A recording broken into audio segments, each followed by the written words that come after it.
Di mo akalain na may ganitong motor na pala sa Pinas, yung balanse yung pormahan sa specs, sa mga features nito at sakto lang din ng presyo. Silipin natin ngayong araw ang Bosch SR150 GT. Tara!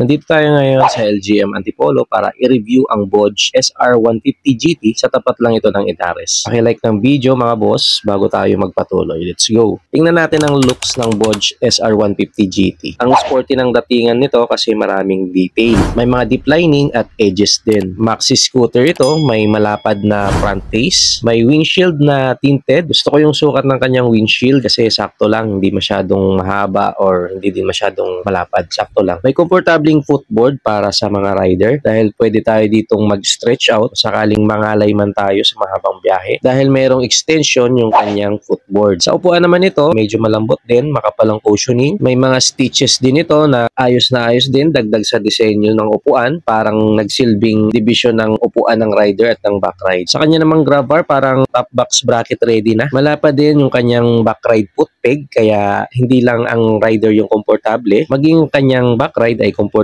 din dahil napakalapad ng kanyang backlight peg. Maangas din yung kanyang headlight, parang ang datingan nito matapang kasi parang matang ng lilisik. Meron na rin siyang kasamang DRL dito sa kanyang headlight, sa kanya namang mga signal light dito sa unahan, naka-vertical at naka-LED na po lahat yan. Meron pang ventilation dito sa kanyang bandang ibaba. Dito naman sa bandang likuran medyo malaki din yung kanyang tail light. Integrated na nga pala dito yung kanyang signal light, kaya wala tayong masasaging signal light dito unlike dun sa ibang mga motor. At naka-LED na rin po ang mga yan. Premium din yung kanyang datingan, wala siyang decals. Meron lang siyang mga emblem dito nga sa kanyang unahan, dito sa bandang gilid magkabilaan. Nandyan yung Bosch na brand logo, simple lang. At dito naman sa bandang ibaba sa kanyang front fender, merong TCS at Bosch pa rin dito sa kanyang gitna ng handle. At ang 3D emblem na naka-highlights dito sa bandang likuran, magkabilaan din na SR150 GT. Walang duda sa kanyang forma na hindi din talaga magpapahuli at medyo angat pa nga sa iba Pero sa kanyang specs, panalo ba? Meron siyang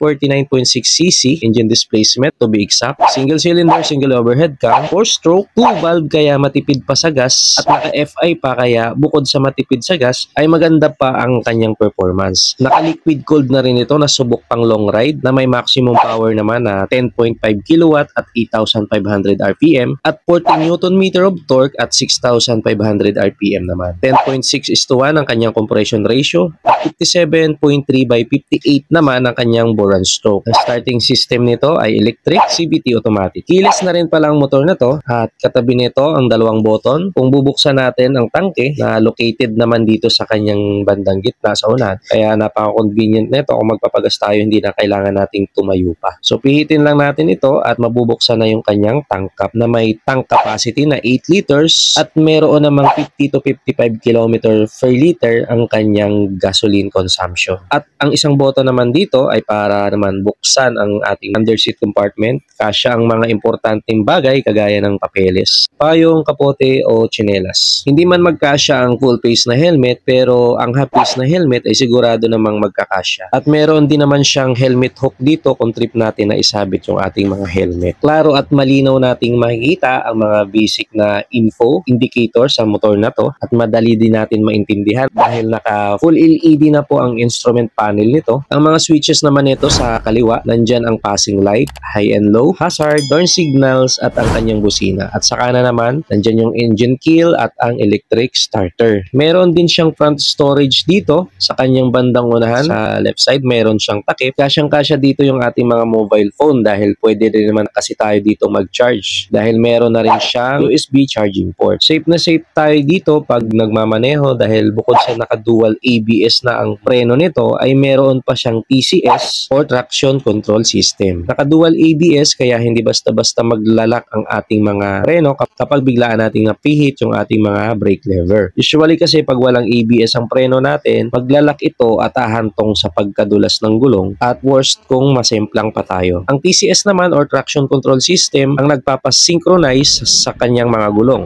In in case na madulas ang kalsada, let's say maputik, basa, or mabuhangin, ay hindi hahayaan na madulas ang ating hulihang gulong, kaya proportion pa rin ang ikot ng hulihang gulong doon sa ikot ng gulong sa unahan. Bukod doon ay meron din naman siyang emergency stop signal. Signal ito para doon naman sa mga nasa hulihan natin. Kapag may hindi inaasahan or bigla ang pagpreno, ay automatic na magbiblink ang ating mga signal light sa huli para magbigay ng warning sa likuran natin para maiwasan ang pagsalbok or pagbangga ng mga sasakyan sa likuran natin. Lahat ng safety features na yan ay nasa isang 150cc na motor, pero lahat ng yan ay baliwala kung talagang hindi tayo maingat sa pagmamaneho. Kaya mas okay pa rin pag disiplinado sa kalsada. Sa kanyang mga gulong, may sukat sa unahan na 110/70/14 at sa likod naman ay may sukat na 130/70/13. Tubeless at alloy yung kanyang mags. Stable na rin ito at good sa mga cornering dahil malalaki na rin yung sukat ng kanyang mga gulong. Ang suspension nito sa harap ay telescopic fork at twin shock naman sa likod. Naka-disc brake ang harap at likod with ABS at sa kanya namang dimension, ang overall size ng motor na to ay may 1,945 sa kanyang length, 740